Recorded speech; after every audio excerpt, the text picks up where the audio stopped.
بسم الله الرحمن الرحيم. عن أبي هريرة رضي الله عنه عن النبي صلى الله عليه وسلم قال: سبعة يظلهم الله في ظله يوم لا ظل إلا ظله: إمام عادل وشاب نشأ في عبادة الله ورجل قلبه معلق بالمساجد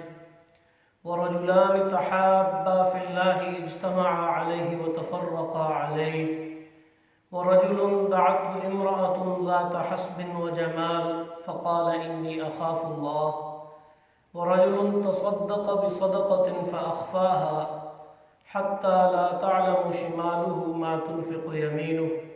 ورجل ذكر الله خاليا ففاضت عيناه أو كما قال عليه الصلاة والسلام. معزز و مکرم خواتین و حضرات، سامعین و سامعات، عائشہ مسجد غلسول سے آپ سب کو سننے والوں کو سلام عرض کرتا ہوں. السلام علیکم ورحمۃ اللہ وبرکاتہ. سیدنا ابو ہریرہ رضی اللہ تعالیٰ عنہ کی روایت ہے کہ نبی اکرم صلی اللہ علیہ وآلہ وسلم نے ارشاد فرمایا کہ 7 قسم کے لوگ ایسے ہیں جنہیں اس روز اللہ اپنے عرش کا سایہ عطا فرمائے گا جس روز اللہ کے عرش کے سائے کے سوا کوئی دوسرا سایہ نہیں ہوگا. نیک عادل حکمران، انصاف پسند حکمران، اور ایسا نوجوان کہ جس کی جوانی اللہ کی عبادت میں گزرے، اور ایسا شخص کہ جس کا دل مسجد کے ساتھ جڑا رہتا ہے، اور ایسے 2 لوگ کہ جنہیں اللہ کی محبت نے آپس میں جمع کیا ہے، اسی پر وہ جمع ہوتے ہیں، اسی پر وہ جدا ہوتے ہیں، یعنی اللہ کے لیے انہیں ایک دوسرے سے محبت ہے. اور ایسا شخص کہ جس نے اللہ کا ذکر تنہائی میں کیا اور اس کی آنکھوں سے آنسو بہہ پڑے، اور وہ شخص بھی اللہ کے عرش کے سائے میں جگہ پائے گا کہ جسے کسی صاحب حسب و نسب اور حسن و جمال عورت نے اپنی طرف گناہ کی دعوت دی اور اس نے کہا کہ میں اللہ سے ڈرتا ہوں. اور ایسا شخص کہ جو صدقہ کرتا ہے اور اس اخفاء کے ساتھ کرتا ہے، اس اہتمام کے ساتھ کہ اس کے دائیں ہاتھ کو معلوم نہیں پڑتا کہ اس کے بائیں نے کیا خرچ کیا ہے، بائیں کو معلوم نہیں پڑتا کہ دائیں نے کیا خرچ کیا ہے، یعنی اس حد تک اس کا اخفاء کرتا ہے.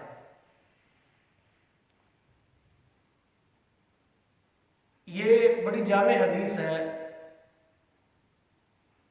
متفق علیہ روایت ہے، اور بڑی دل کو چھونے والی ہے.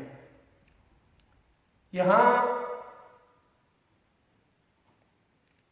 7 قسم کے لوگوں کا ذکر کیا گیا ہے کہ جو اللہ کے عرش کے سائے میں جگہ پائیں گے.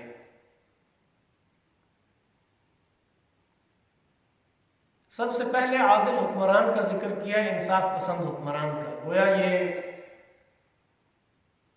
ایک انتہائی اہم ہے ایک حکمران کے لیے، اور حکمران سے مراد یہاں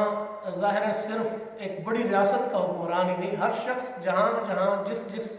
حد تک کہیں اسے حکومت کا یا سیادت کا یا قیادت کا کوئی منصب حاصل ہے، وہ اپنی رعایا کے ساتھ انصاف پسندی کے ساتھ معاملہ کرنے کا پابند ہے. اور ایسا شخص جب اپنی ذمہ داری کو پورے عدل و انصاف کے ساتھ سر انجام دیتا ہے تو یہ اللہ کے ہاں یہ اتنا بڑا مقام پاتا ہے کہ روز محشر اللہ کے سائے میں جگہ، اس کے عرش کے سائے میں جگہ پائے گا. مسلم شریف کی ایک حدیث میں آتا ہے کہ ان المقسطین عند اللہ علی منابر من نور عن یمین الرحمن الذین یعدلون فی حکمہم واہلیہم وما ولوا، کہ انصاف کرنے والے اللہ کے نزدیک دائیں جانب نور کے ممبروں پر بیٹھے ہوں گے. وہ لوگ اپنے فیصلوں اور اپنے اہل و عیال اور ہر اس چیز میں عدل کرتے ہیں جس کے وہ والی اور حاکم بنائے جاتے ہیں. یہاں اہل و عیال کے الفاظ خود یہ ثابت کرتے ہیں کہ اگر گھر کا سربراہ انصاف پسندی سے کام لیتا ہے تو گویا یہ عادل حکمران کا اطلاق اس کے اوپر بھی ہوتا ہے. بہرحال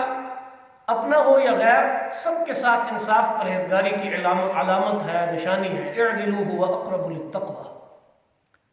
تو اس اعتبار سے وہ جو اقبال رحمہ اللہ نے کہا ہے کہ مسلمانوں کا جو عدل مشہور تھا ایک زمانے میں، جب دنیا میں سے عزت اور شرف حاصل تھا، اقوام عالم میں ایک بلندی اور ایک فخر حاصل تھا، اور وہ کہتے ہیں کہ دم تقریر تھی مسلم کی صداقت بے باک، عدل اس کا تھا قوی، لوث مراعات سے پاک، شجر فطرت مسلم تھا، حیا سے نمناک تھا، شجاعت میں وہ ایک ہستی فوق الادراک۔ یعنی مسلمان کی ایک تصویر کشی وہ کرتے ہوئے کہتے ہیں۔ بہرحال عادل حکمران پہلا وہ شخص ہے جو اللہ کے عرش کے سائے میں جگہ پائے گا۔ وشاب نشأ فی عبادت اللہ، ایسا نوجوان جس کی جوانی اللہ کی عبادت میں گزری۔ بہت اہم بات ہے کہ جو شخص بچپن سے ہی نماز روزے کا پابند ہو گیا، نیک اور پرہیزگار والدین ظاہر ہے ہمیشہ اپنے بچوں کو بچپن سے صوم و صلاۃ کی طرف لگاتے ہیں، اور اللہ کی یاد میں وہ پھلتے پھولتے ہیں، اور پھر جوانی ان کی ایک پاکیزہ جوانی گزرتی ہے، تعلیم و تعلم میں، درس و تدریس میں، سیکھنے سکھانے میں، اور اللہ کی رضا کے کاموں میں۔ یہ نوجوانی بڑی مبارک نوجوانی ہوتی ہے۔ جو بچے، جو نوجوان اپنی عبادت کے اندر، اللہ کی عبادت کے اندر جوانی گزارتے ہیں، ان کا یہ مقام اتنا زیادہ، اور چونکہ جوانی ایک بڑی مشکل منزل ہے انسانی عمر کی، اس وجہ سے اسے خاص طور پر ذکر فرمایا، اور صرف اسے یہ ذکر نہیں فرمایا، یہ حقیقت بھی ہے، یعنی اس وجہ سے نہیں، یہ امر انتہائی مشکل ہے، یہ انتہائی مشکل کام ہے۔ اس بنیاد پہ اسے اتنا اہم کام یعنی اسے اتنا اہم مقام حاصل ہوا۔ وہ شیخ سعدی رحمہ اللہ نے جو کہا کہ در جوانی توبہ کردن شیوہ پیغمبری، در پیری گرگ ظالم میں شبد پرہیزگار،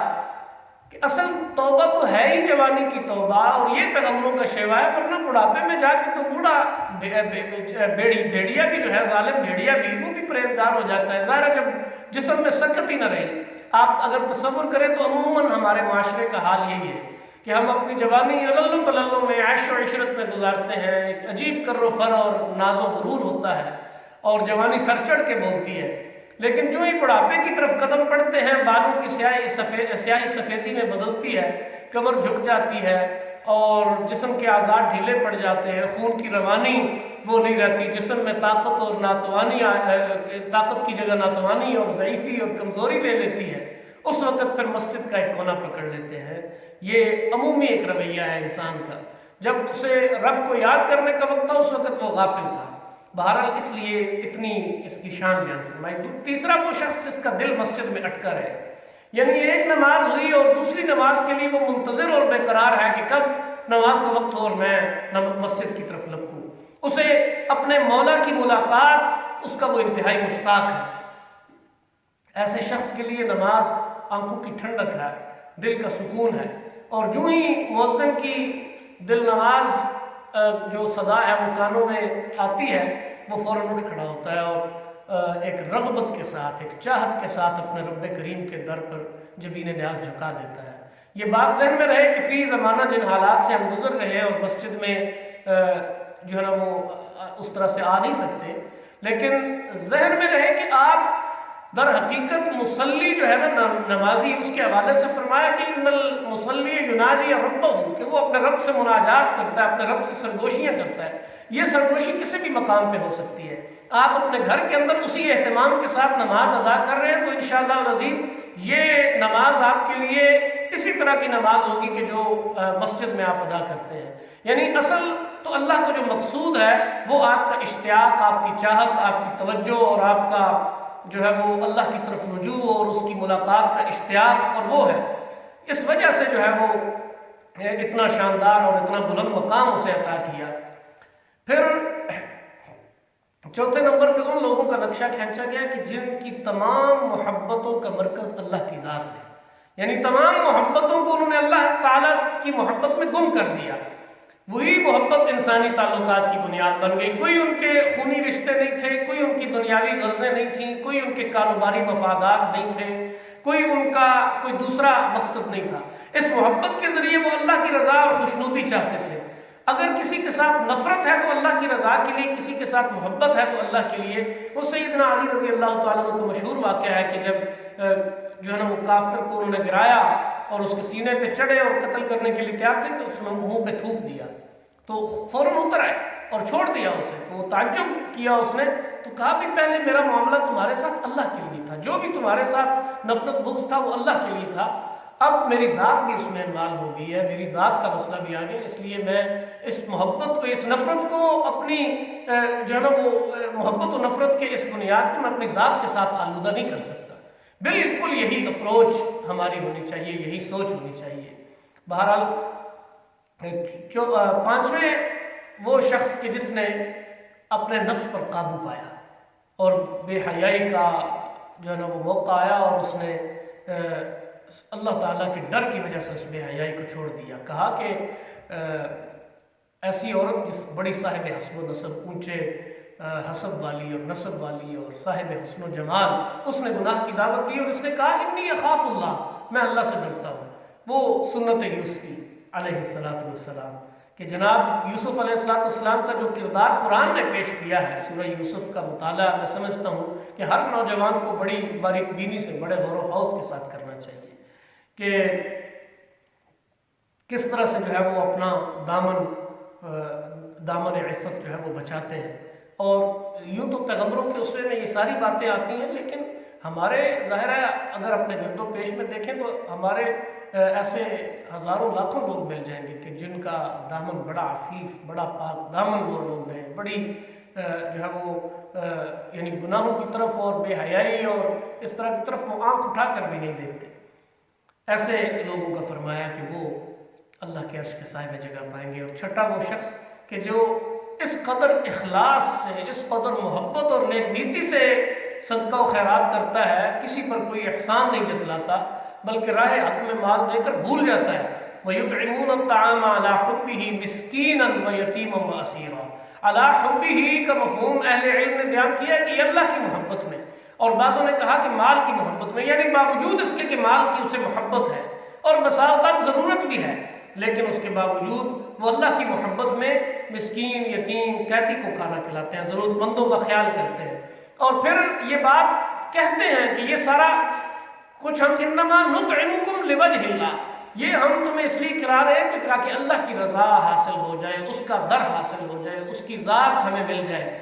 ہم نہ تو تم سے کسی شکریہ کے طالب ہیں اور نہ ہی کسی جزا کے۔ اور پھر فرمایا کہ ساتواں وہ شخص ہے کہ جو بیتے ہوئے ایام کو، ان کے گناہوں کو یاد کر کے رب تعالیٰ کے حضور تنہائی کے لمحات میں شرمساری کے ساتھ آنسو بہاتا ہے۔ میں یہ سمجھتا ہوں کہ واللہ العظیم اس وقت سب سے زیادہ اس چیز کی ضرورت ہے کہ اللہ کی یاد آئے، اللہ کے حقوق میں جو کمی کی ہے، اللہ کے احکامات سے جو لاپرواہی کی ہے، اس کے نواہی اور اس کے منہیات کی طرف جو لپک لپک کے قدم بڑھائے ہیں، شیطان کی چالوں میں آئے ہیں، اللہ کی نافرمانی اور بغاوت کی ہے، ان لمحوں کو یاد کیا جائے اور ایک تنہائی میں بیٹھ کر اللہ کے حضور رویا اور گڑ گڑایا جائے۔ مقاصد اس سے دو حاصل ہوں گے۔ ایک تو کل کی حدیث میں ذکر کیا تھا کہ دل نرم پڑتے ہیں، دلوں کی صفائی اور پالش ہوتی ہے اللہ کے حضور رونے گڑ گڑانے سے، استغفار اور توبہ کرنے سے۔ دوسرا یہ ہوگا کہ اللہ پاک ان لوگوں میں شمار فرما دیں گے کہ جو روز محشر اس کے عرش کے سائے میں جگہ پانے والے ہیں۔ تو یہ معاملہ جو ہے وہ ایک حدیث آتی ہے ذہن میں کہ سیدنا ابو ہریرہ رضی اللہ تعالیٰ عنہ فرماتے ہیں کہ رسول اکرم صلی اللہ علیہ وسلم نے فرمایا کہ اللہ کے ڈر سے رونے والے کا دوزخ میں جانا اسی طرح مشکل ہے جس طرح دویا ہوا دودھ جو ہوتا ہے اس کا واپس جانور کے تھن میں جانا مشکل ہے۔ یعنی کیسی عجیب بات، اللہ کے راستے میں رونا، اللہ کے ڈر سے، اس کے خوف سے رونا، یہ بندے کو اتنا مقام بخشتا ہے۔ تو بہرحال اللہ کریم ایک جو ہے نا وہ آنسو کا قطرہ اللہ کریم سے بڑے بڑے گناہ بخشوا سکتا ہے۔ کسی نے بڑا خوبصورت کہا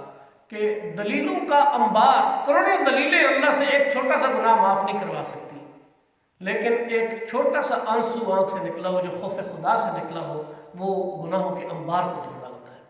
یہ اتنا قیمتی ہے یہ آنسو، اللہ کی محبت میں، اس کی یاد میں، اس کے خوف سے نکلا ہوا آنسو۔ اللہ کریم سے دعا ہے کہ وہ ہم سب کو سمجھ اور عمل کی توفیق عطا فرمائے۔ وما علینا الا